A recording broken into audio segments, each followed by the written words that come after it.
And we are so back to our difficult round. This is Alwin Ignacio, the diva that you love. Together with me is my kumaring Uso Maldita. Hi, this is Alex Brosas. And you are watching the Kitty Show, ang tayo na talakayan Showbiz Edition. Pag-uusapan po natin ang sinasabing maaring maging magkaribal sa husay at sa galing. Ito po ay ang Miss Sunshine, si Maris Racal, na ngayon talaga ang pelikula ay pinag-uusapan, pinapanood ng mga tao. And I read one review na talagang lahat ng review niya super glowing.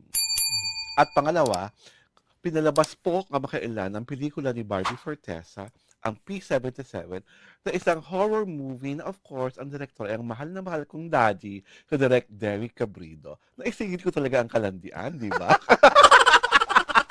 So, Mare, may chika kasi na ito si Maris Racal, nakatomboy daw. Di umano kay Barbie Fortesa. What say you? That's a baloney. Oh. It's a baloney because? Because it is not grounded on truth. Yeah. Di ba? Ganun lang naman yun. Tsaka, laro-laro. Oo, it's... Aliw-aliw. Oo, walang ano yun. Walang merito, walang essence, di ba? Walang kawawaan. So, baguhin na natin yung title. Maris Racal at diba? Barbie Fortesa. It's a baloney. But ako, what I'm most impressed of the fact is that si Maris Racal, kay Maris muna tayo. Si Maris Racal, isang patotoo na hindi na ang babaeng nagkakamali ay pwedeng bumangon at mas maging mahusay nang dahil sa kanyang karanasang pinagdaanan. Tama? Yeah. Maris Racal was able to wiggle out from the controversy because she is not good. She is the best. Yes. Diba? Diba? Ganun lang yun. Diba? Kaya people who initially tended to believe the rumor about her and people nag-change. And people talaga before who were demonizing her. Na parang pagkasama-sama niyang babae, o belat kayong lahat ngayon. Yeah. Napahiya kayo kay Maris. Ngayon, nanonood kayo ng Sunshine. Tapos puri kayo ng puri. Ang pa-plastic niyo. Hindi niyo napangatawanan ng pagiging plastic niyong lahat. At saka, came in threes. Diba? First was Incognito. Second was yung movie nila ni Social Climbers. And then Sunshine. At ang pinakamaganda sa Sunshine, everyone is saying, all the major Filipino critics now is saying is, Maris Racal is the best actress to beat come award season. Oo. Diba? Lahat sila. Pati yung ang galing-galing yun sa napanood ko yun eh. Yung Social Climbers, iba. Oo. Hindi kasi, kita mo talaga how dedicated she is as an actress. And I really hope, itong swerte ni Maris sa kanyang karera, kahit pa konti, yung pixie dust, mapunta naman kay Barbie Fortesa. Yeah. Kasi si Barbie Fortesa po talaga ay isa sa pinakamahusay na artista sa GMA7 na hindi po namin talaga maunawaan ni Alex Brosas. Bakit hanggang ngayon, hindi siya ka-level ni Maris Racal? Oh, there's something wrong. Something wrong how she is being managed. Magpakatotoo na tayo, parang kahan. Kasi kung yan, nahawakan ng karera ng mabuti, baka ka-level din na si Catherine. Diba? O ka-level naman lang si Liza Soberano. Kasi ang problema yata kay hindi siya nakastick sa isang love team. And I think also, hindi yun na Kasi mali ang nila, binigyan nilang maraming leading men sa isang series. So hindi tuloy nalito yung mga fans, hindi sila maka-identify. And also, I think, ang tagal niya kasing masyadong naging pa-sweet. Kinulong siya sa, kasi nga, she's a little girl, di ba? Lagi siyang pa-sweet. Parang, eventually, naumay na mga tao, marunong siyang umiyak, pero pa-sweet pa din. Parang naghahanap ng, di ba yung, the same manner na nung sina Catherine kumawala, di ba? Ngayon, di ba parang, in a way nga, nakatulong pa yung breakup nila ni Jack Roberto eh. So ngayon, mas pinapansin siya ng mga tao. Yeah, pero hindi rin. Wala ding nangyari. Di ba? Well, at least her network is gambling on her dahil may bago siyang pelikula. In P77, which we hope is that it did well. But you cannot, you cannot, unless you are, kasi horror yun eh. Yung movie niya eh. wala namang sumisikat sa horror. Oh, Not well. unless you're Chris Aquino. Oh, yes. Diba? But still, we can never tell sabi mo nga, weather lang naman talaga lagi ang panonood ng mga tao sa sinihan. So we just hope that when nung pinalabas ang P77 sa mga sinihan, marami talaga nanood. Showing until now?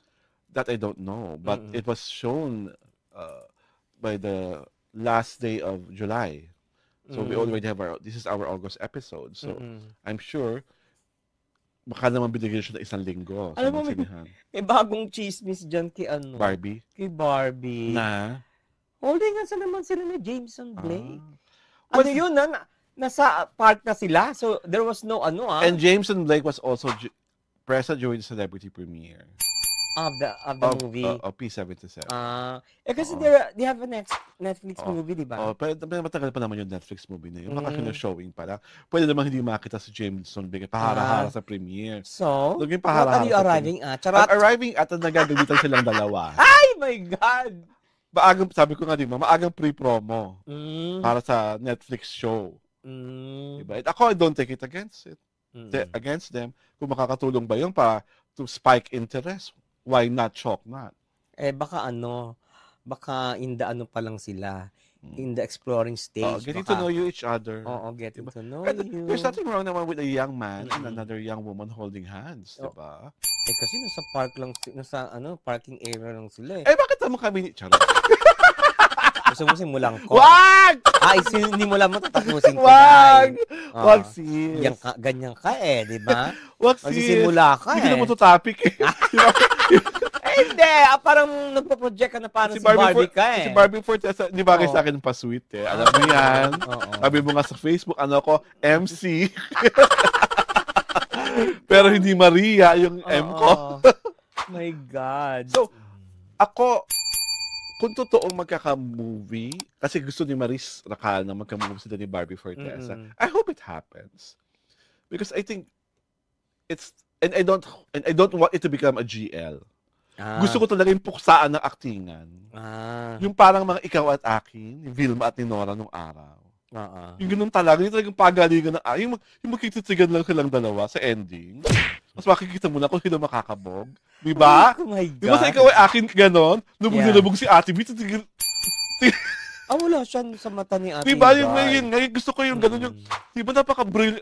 Alam mo, wala pa nakagawa ng ganong confrontation scene, Nagtitigan lang, pero, di ba? Naghihiyawan ng mga tao sa sinihan. Napanood ko yung restored version. Ganun. Iba, no? Diba? Ganun ang magandang... Sino nag-direct nun?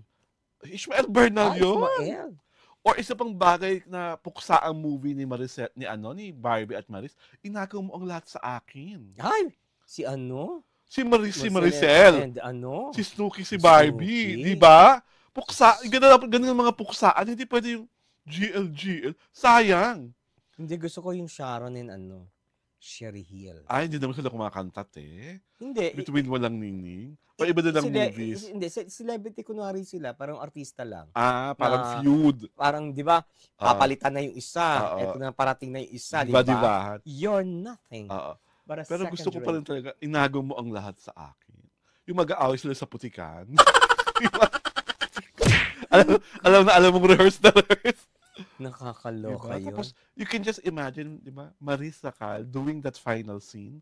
Yung baliw na talaga si Maricel. Yung ginaganon-ganon niya yung, niya, sa may dayamihan. Di ba, doon natapos yung movie. Yeah. Wow, I can just imagine Maris Racal doing it. And sabi nga ni Bianca Gonzalez Untal, she's imagining na sana ang Sunshine ay padala natin sa Oscar. Pero it was fielded sa Pwede pa ba yun? Sa ibang sa pwede ibang siya festival, sa Oscar, yung submission for foreign film category.